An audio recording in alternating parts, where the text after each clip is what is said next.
اعوذ باللہ من الشیطان الرجیم بسم اللہ الرحمن الرحیم السلام علیکم ورحمۃ اللہ وبرکاتہ۔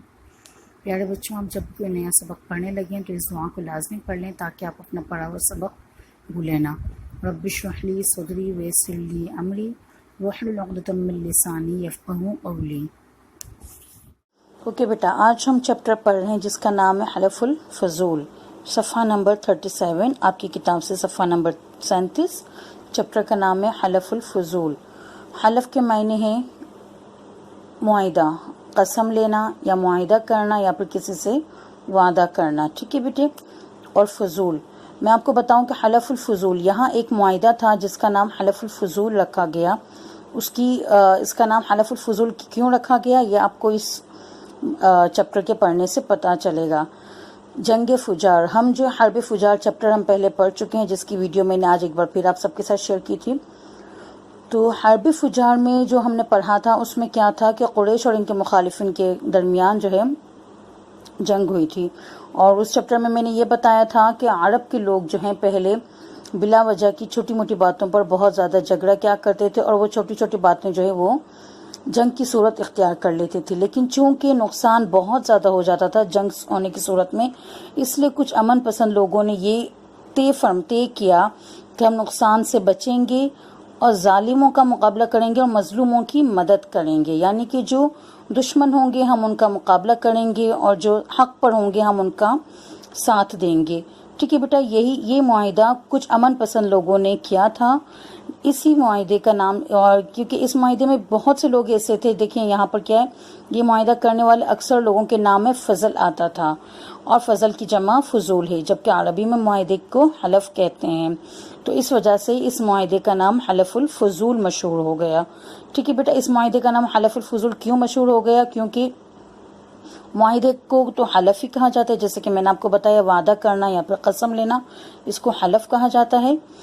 اور فضول کیونکہ یہاں بہت سے لوگوں کے نام کے ساتھ فضل آتا تھا تو اس وجہ سے اس معاہدے کا نام حلف الفضول مشہور ہو گیا۔ بالکل اسی طرح نبی پاک صلی اللہ علیہ وسلم نے بھی اس معاہدے میں شرکت کی، اور نہ کہ صرف شرکت کی بلکہ یہ کہ لوگوں کو بھی یہ بتایا اور انہیں یہ سمجھایا بھی کہ ہمیں اس معاہدے سے فائدہ حاصل ہو سکتا ہے کہ ہم کم سے کم جنگ جو ہے ہم کم سے کم لڑا کریں گے، اور اس کے علاوہ ہم جو ہے جو حق پر ہوں گے ہم ان کا ساتھ دے سکیں گے، اور جو غلط ہوں گے ہم ان کو بتا سکیں گے کہ آپ غلط ہیں، یعنی کہ ظالموں کا مقابلہ کریں گے اور مظلوموں کی مدد کریں گے۔ اچھا، جن دنوں میں یہ معاہدہ ہوا، نبی پاک صلی اللہ علیہ وسلم کی عمر بہت چھوٹی تھی اور ان کو اب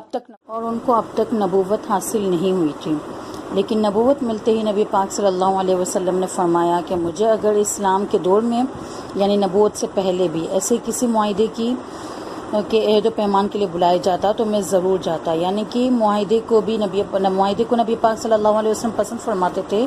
اور نبی پاک صلی اللہ علیہ وسلم یہی کہتے تھے کہ اگر مجھے اس طرح کے معاہدے کی دعوت دی جاتی تو پھر میں ضرور جاتا معاہدے میں، یعنی کہ نبی پاک صلی اللہ علیہ وسلم کی نظر میں بھی جو ہے حلف نامے کی معاہدے کی بہت زیادہ اہمیت تھی، کہ ہم جب کوئی معاہدہ کرتے ہیں، کوئی بات طے کر لیتے ہیں تو ہمیں اس بات کو پورا کرنا چاہیے، اور بالکل اسی طرح سے ان امن پسند لوگوں نے جو فیصلہ کیا تھا وہ اس فیصلے پر پورا اترے، اور انہوں نے آگے ہر قسم کی مشکلات میں، پریشانیوں میں جو ہے مظلوموں کا ساتھ دیا اور ظالموں کا مقابلہ کرتے رہے۔ امید کرتی ہوں بیٹا کہ آپ کو یہ چیپٹر اچھے سے سمجھ آیا ہوگا، اور آپ کو معاہدے کی اہمیت بھی سمجھ آ گئی ہوگی کہ جب ہم کسی سے عہد کرتے ہیں یا پھر ہم کسی سے جو ہے معاہدہ کرتے ہیں، کسی کو ہم کہتے ہیں کہ ہم یہ کریں گے تو ہمیں وہ کرنا چاہیے، ٹھیک ہے بیٹا۔ نبی پاک صلی اللہ علیہ وسلم کا بھی یہی سلسلہ رہا ہے کہ وہ ہمیشہ جو معاہدہ کرتے تھے، جو عہد کیا کرتے تھے، اسے وہ پورا کیا کرتے تھے، یہ ان کی عادت میں شامل تھی۔ امید کرتی ہوں بیٹا کہ آپ کو معاہدے کی اہمیت بھی اچھی طرح سمجھ آ گئی ہوگی، اور یہ چیپٹر بھی اچھی طرح سے آپ کو سمجھ میں آ گیا ہوگا۔